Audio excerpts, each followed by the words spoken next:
Another aspect that we have to look at too is the international intervention to the situation in Vietnam to help the dissidents, even the prisoners, when they are put in jail. In my own case and many other, like Dr. Quay's case, thanks to the intervention that they had to shorten the period, the time of imprisonment for us down to 8 years only from 15 years in prison. And also, they could not treat us too badly in prison, even if they isolated myself. So I think the intervention of international community, even United Nations, is very, very important and very needed for dissidents inside Vietnam. But until now, I think it's not enough. It can only intervene in the cases that has been known by international community. But there are thousands of people who are harassed, house arrested, or even put in jail in local prisons who are not known by international community, and especially by the media. For the media, I think they have not play their role yet in this case.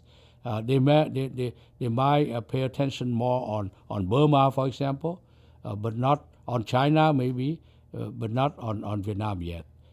For business, for example, they don't pay almost any attention to human rights violation in Vietnam until now. I haven't seen that yet. Even for labor rights, for example, for the very bad treatment of the workers, for example. I don't see business community here in America or around the world to pay attention to the problems of workers in Vietnam. And I deplore that situation. So I think that NGOs have done much better.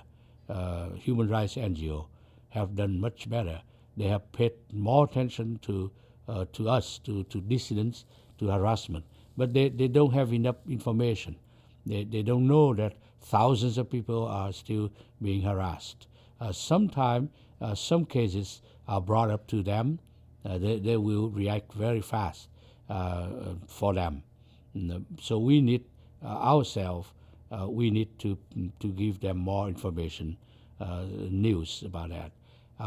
For the media, I think they pay more attention to business, like the business. They pay more attention to what's happening to the people economically, socially. They don't know much about dissenting voices.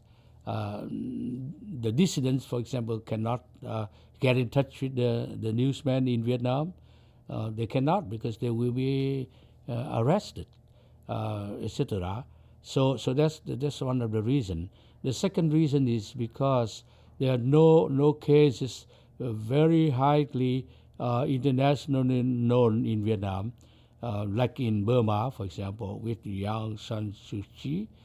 She's well known all around the world, and she had a Nobel laureate award. But Venerable Taekwondo, for example, is well known too, but he's a Buddhist. He's not a politician.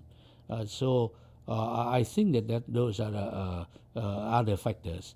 Another factor is the Communist Party itself in Vietnam. They know how to find a new way to harass the dissidents.